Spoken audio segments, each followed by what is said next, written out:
ছাত্র শিবির বলুন যদি বা ছাত্র জামাত ইসলাম বলুন, এদের অর্থ উৎস কিন্তু এইটা নয়।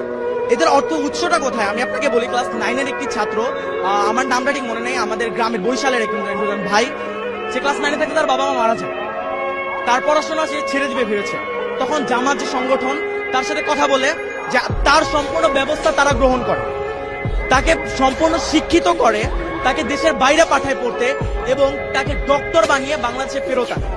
আমার প্রশ্ন, একজন বিবেকবান মানুষ জীবনেও কি তাকে যেই দলটা, যে সংগঠনটা এত উচ্চ একটা পর্যায়ে নিয়ে গিয়েছে, তাকে জাতীয় রাষ্ট্রের সম্পদ বানিয়েছে, তাকে কি, তার কাছে কি কোনো সাহায্য চাওয়া লাগবে দলটা থেকে?